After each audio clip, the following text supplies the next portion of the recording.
Hey everybody, welcome back to our Week 4 review. Today we're going to touch on a few different things as we have the last few weeks. We're going to touch on a few reactions to this past week. I'm going to give you some injury news update. If you haven't heard anything about it, we will have some information here. And then we'll go through just our choices of studs and duds for this week. And then the day after we'll come out with our start sit video so you guys have that stuff for this upcoming week 5, where a lot of teams are on their first bye week. All right, Sam, I got a few reactions here, some notes. I'm curious on your thoughts here. They're not all related entirely to fantasy. It's just NFL itself. Doug Pederson or Nick Sirianni gets fired in the next few weeks. Wow. I would say both. If I were to bet on it, I would think that both are gone by week 7 is my bet. I think, the Jags, they have a pretty impatient owner, and I think he's going to want to see results fast, especially after giving Trevor Lawrence, $55 million a year. And the Eagles, as we know, are our favorite team. We do not have the most patient fan base in the world, and I think both of us don't really have any idea what value Sirianni brings to Philadelphia at this point. I think it's time just to move on and try to salvage the season. Yeah, I laughed. I saw a TikTok today from what's her name? Jenny Apgar. She does those reviews on the weekly of the games, and she had a nice jab at Nick Sirianni in it, and it kind of summarized our fan base and our feelings towards him right now. It was like, what do you do? He's like, I sometimes assist on some of the play calling and that. No. What do you do? He's like, well, I'm a people person. Just get out of here. That's it. That's what he was. He was supposed to be a culture builder, like Dan Campbell. Mm-hmm. But he and Jalen Hurts, who I find it hard to believe Jalen Hurts is a hard guy to get along with. Mm-hmm. Apparently, they just hate each other. Yep. So you're not getting rid of the QB you just paid $60 million a year. So the obvious choice is, get rid of the coach and start over again. Yeah, it's going to be rough. I don't see the coordinators going anywhere. I think they're good coordinators. We just need a head coach to help guide the ship. And Doug Pederson, I think he's more on the chopping block than people are aware. Since they haven't won a game since, week 8 of last year or something like that, week 9. Trevor Lawrence has just been in a downward slide, and the whole team has not looked great. That's on the coach at that point when it gets to that level. Same thing with, I'm surprised there wasn't a conversation about Sirianni last year with the Eagles. With that whole shift where they just lost everything the last 8-9 games of the year and the playoffs. Those are red flags to me when any team starts out really good, which the Eagles and the Jags last year started out good. I know the Jags were leading their division up until that slide, and so were the Eagles. So I think each of them are on their hot seats. I think Pederson may be a little bit above Sirianni because Sirianni's gone to the playoffs at least the last few years. But in either case, I think each of them I think the teams are in need of a switch. This is coming from, like we said, Eagles fans, where we got love for Doug because he brought the Super Bowl to Philadelphia, but things are just not working there. And when you got someone like Lawrence, whose talent should be there, really should, I think there's a coaching issue. All right, let's get into the next one. We'll see how on board you are for this one. Should Jayden Daniels be considered MVP at this point, quarter way through the season, in that conversation? MVP might be a stretch too far. I think Rookie of the Year, absolutely. I still think over the course of the season, my bet is on Josh Allen to be MVP. I know they just had a bad week against the Ravens, but if he goes on to continue the pace he had through weeks 1 through 3, with Khalil Shakir as his best weapon, basically, I think at the end of the season, I would give Josh Allen the edge over Jayden Daniels. But he's got to be in the conversation. I don't know who else would be at this point. kind of the difficult piece. Yeah, I don't think the Commanders are where they are without Jayden Daniels. Obviously, I agree with you on the Bills. They wouldn't be where they are if Josh Allen wasn't their quarterback. They'd probably be a dumpster fire. But so would the Commanders. And the Commanders are a living proof of it because they haven't had a quarterback, and now Jaden's come in, and he's just really, really entertaining to watch on that team. It's funny, the second QB taken again, and just like with Stroud and Bryce Young, similar thing where the second QB is the one coming out and actually doing something their rookie year, right? But it's I think he has to be considered at this point. I don't know who else you're going to put above him. If I put an if on this, if you just look at quarterbacks. I'm trying to look up, when was the last time a rookie won MVP? You got me. 1957, Jim Brown. Only rookie to win NFL Jim Brown, MVP. of all people. So for that reason, and just like the odds are just not in Jayden. They're not good. In Daniels' favor. He's been great. I think he'll definitely win Offensive Rookie of the Year. I think MVP might be a stretch too far, at least at this point in the season. Yeah, it's going to be curious because I do think he's going to have some competition at Offensive Rookie of the Year. I think Neighbors has been outstanding. I think Marvin Harrison is going to continue to get better as the season progresses. It's going to be a nice battle, I think, between those three when it comes down to it. There's really no one else that comes to mind on the offensive side of things. And I think Quinyon Mitchell on the Eagles is going to be in conversation for defense. All right, next one. This one's a little bit of a weird thing. I'm really confused about the Chiefs. I think they are the weirdest 4-0 team I've ever seen. And I know a lot of that has to do with Mahomes. But I think two things here. I don't think they're a Super Bowl contender. And I really think they're going to need a wide receiver. Like ASAP. If Rice goes down for multiple weeks, which that's what's expected at this point, Terror or not, obviously if there's Terry, he's done. If there's no Terry, he's going to miss multiple weeks. All they have is Xavier Worthy. I mean, you saw who they had last year, right? And I think it's absolutely... Well, they don't have Pacheco either. No, but I think it's absolutely insane to say that one of two 4-0 teams in the NFL that has the best QB possibly of all time, the Brady debate, not getting into that right now, and one of the best head coaches, if not the best head coach in the league, is not a Super Bowl contender, is insane. They still have Travis Kelce. They have Worthy. I think that they'll end up getting one of Amari Cooper or Devontae Adams. But even if they don't, they've shown time and time again that they find ways to win games, even if they don't have a superstar wide receiver. Their defense is still really good. They have Patrick Mahomes as their quarterback, and Andy Reid I trust to find... if anyone can find a way to make Juju Smith-Schuster and Sky Moore relevant this year, it's Andy Reid and Patrick Mahomes, so I think that they'll end up being okay. I don't know. He hasn't made Sky Moore relevant in the few years he's been on the team.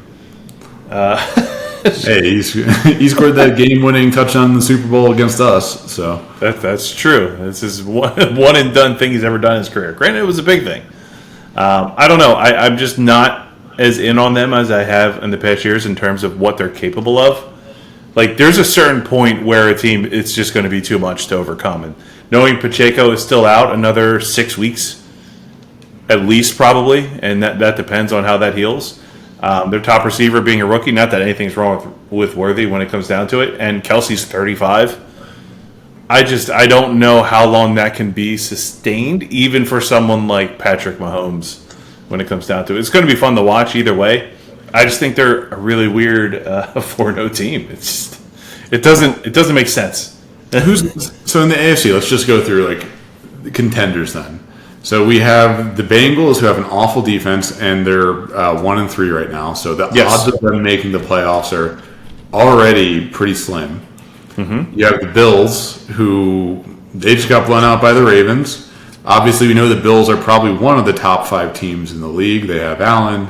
They have the ability to have blowout games themselves. Yeah, they're thin at receiver too, though. Yeah, exactly. And then the Ravens. So to say that the Chiefs aren't Super Bowl contenders. You got the Ravens, you got the Texans. They're good teams, but they all have their holes. Like, and I again, don't think there's many holes on the Texans. I mean, Stroud hasn't been as good this year as he was last year. I mean, that's expected. He was unreal last year. Right, but that is regression. And they've been missing Mixon, who's slated to come back. I agree with you. The Texans are in that mix. But to say that the Chiefs aren't is my issue with the statement. Not that the Texans are. That saying the Chiefs aren't, I think, is kind of crazy at this stage. Yeah, it's going to be a weird play out in the AFC. And realistically, if you look at the entire league, unlike the past seasons that we've watched, specifically like the last 5 years, I don't see like a clear-cut top team. It doesn't exist. I know the Chiefs are 4-0, and that's fine. I know the Vikings are 4-0. They're not. They're not a top team. I'm not saying they're not good, but they're not going to be number one to anybody. It's really bizarre. I can't look at the league right now and go, "Wow, this is the best team in the league." It doesn't exist. Like, everyone has a gap, and it's the first time I've seen that in a long time. Yeah, no, I agree. It's going to be a very interesting playoff picture. I think it'll come down to the wire, honestly, in both divisions. It's like NFC North. We have Green Bay, Chicago, Minnesota. All three are still probably going to be in that playoff picture. You have the Bucks, you have the Eagles, Cowboys, Commanders. Honestly, it's going to come down to the wire, I think, in both divisions. Yeah, and the thing is like, even the teams that are behind, like the Rams, I think the Rams are done just because of injuries.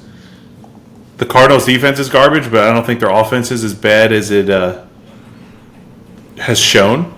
Yeah. Because you've seen what they're capable of, and if you look at points scored, they're really not that far behind most teams. I mean, the only team I can look at, like, they're dead in the water are the Broncos, the Jags, and the Giants. They're just absolute trash. But Yeah.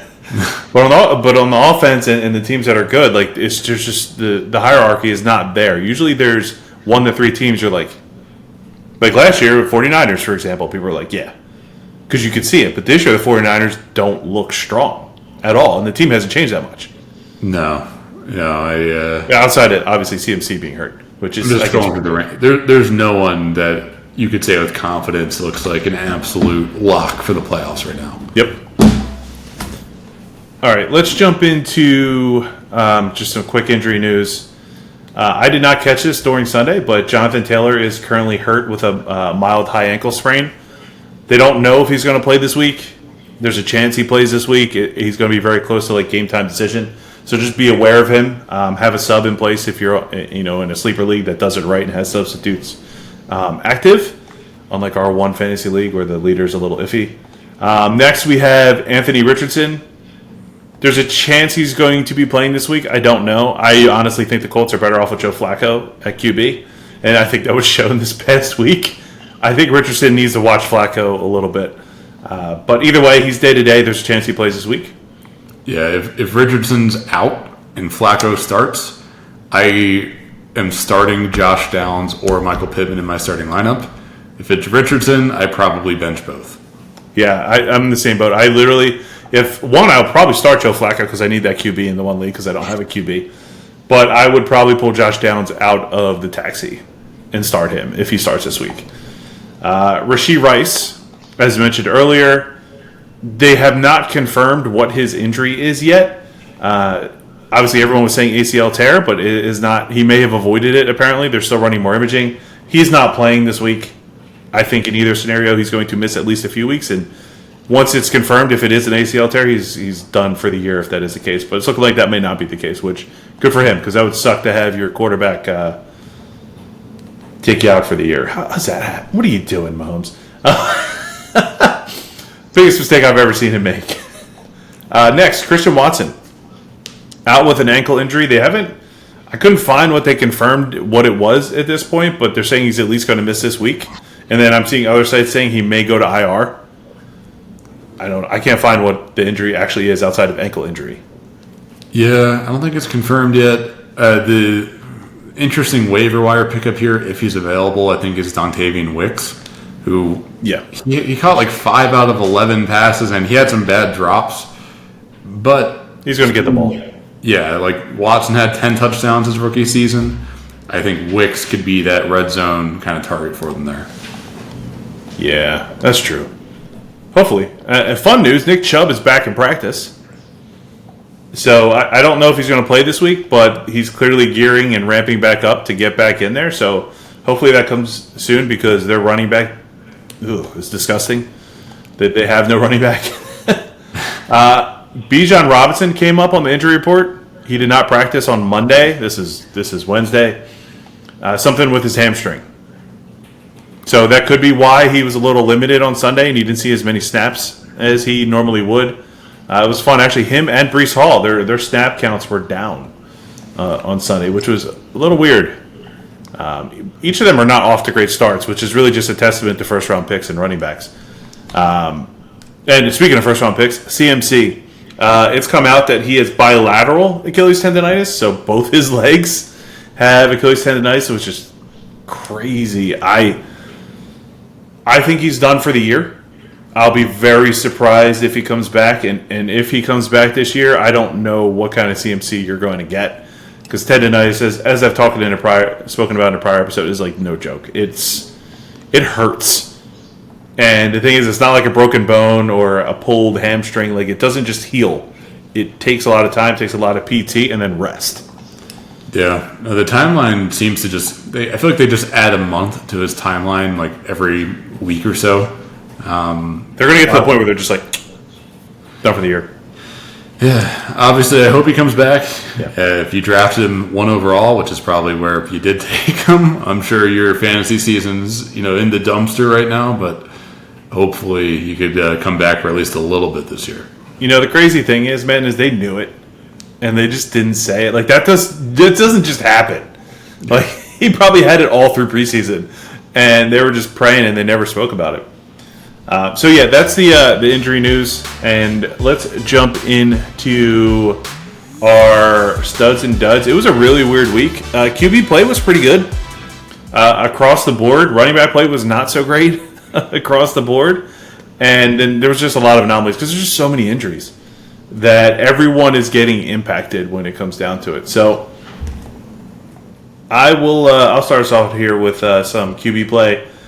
So something I want to note is I didn't just pick people based off of like they were top in points, because otherwise Jared Goff wouldn't be here.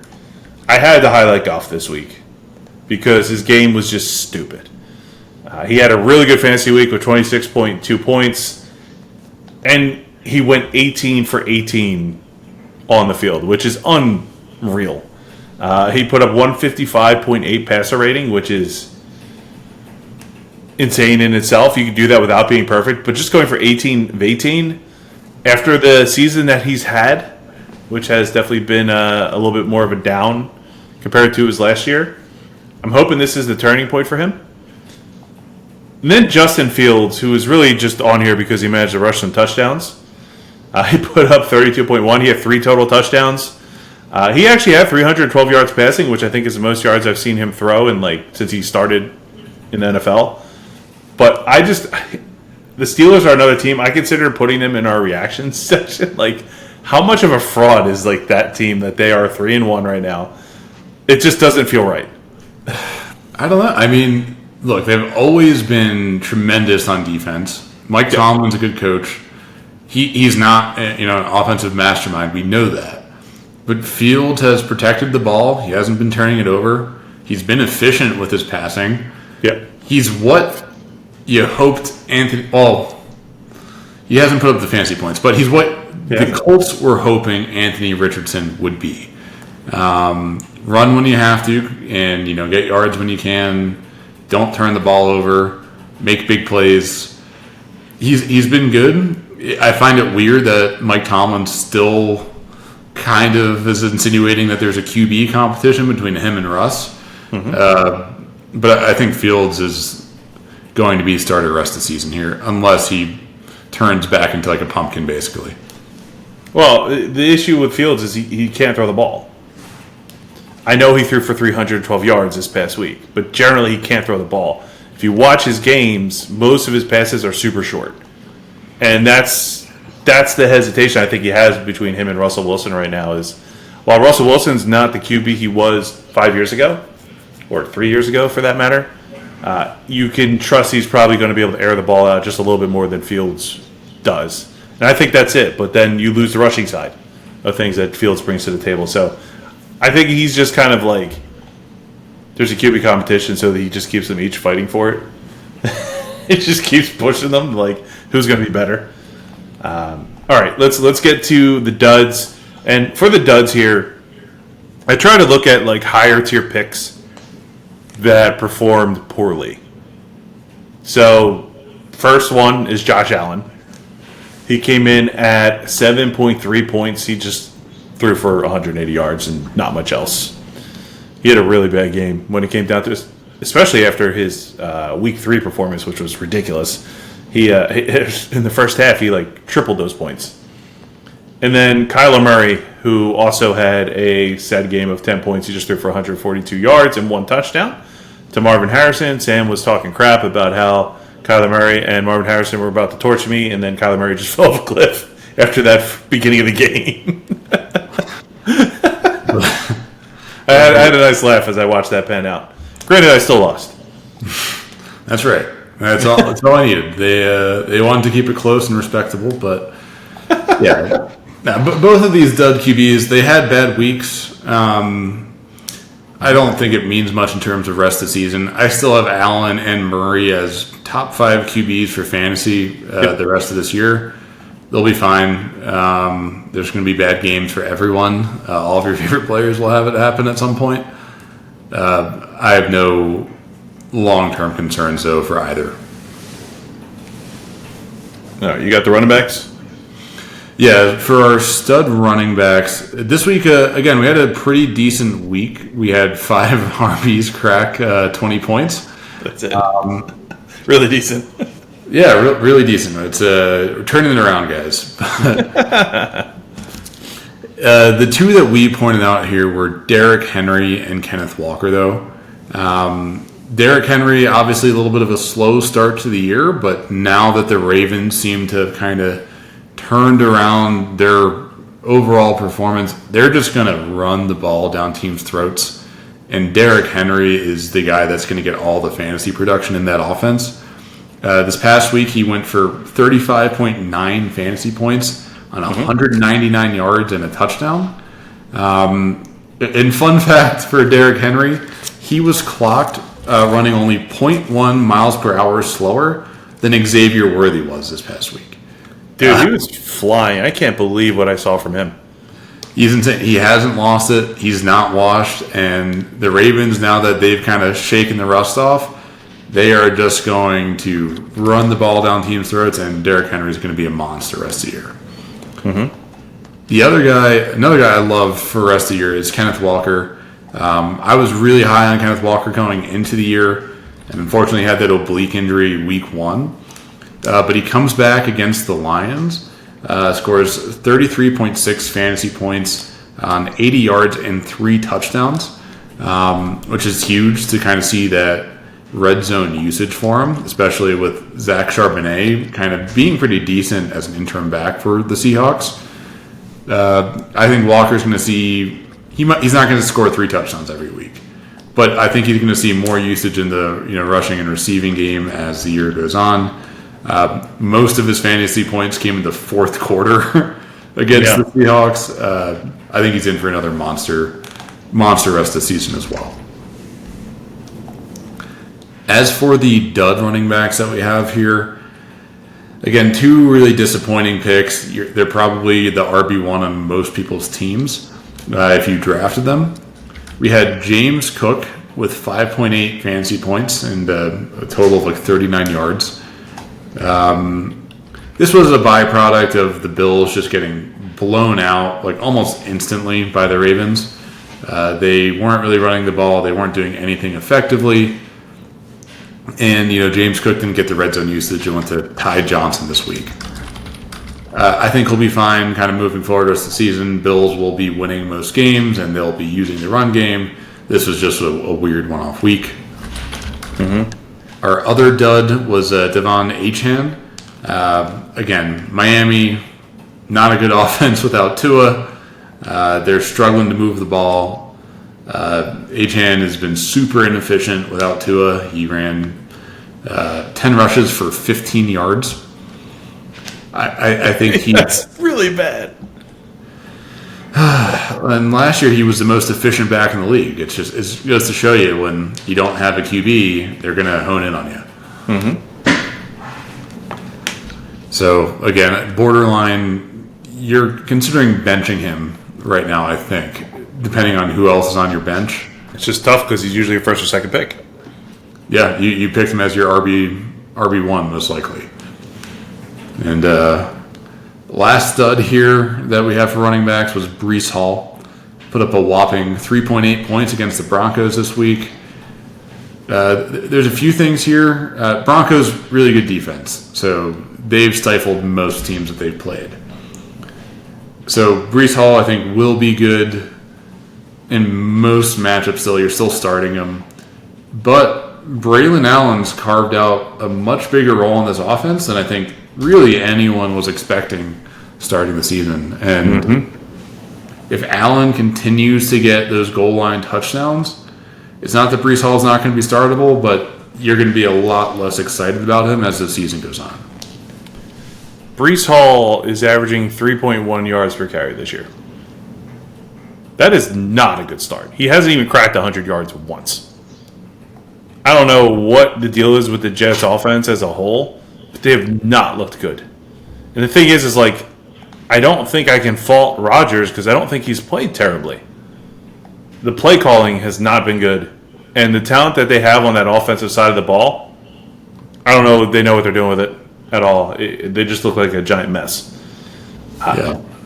All right, moving into the wide receivers, where we had 12 cracked to 20, so a little bit of a drop-off in offensive production this past week. But some studs remain studs, like our boy Nico Collins. This guy, it doesn't matter what week it is, he is having an outstanding start to the year through 4 games. Unbelievable. He put up 33.1 points this week in fantasy. And just keep in mind, again, this is PPR. 12 catches for 151 yards and a touchdown. It doesn't matter what Stroud throws this guy. He is just really good at catching the ball.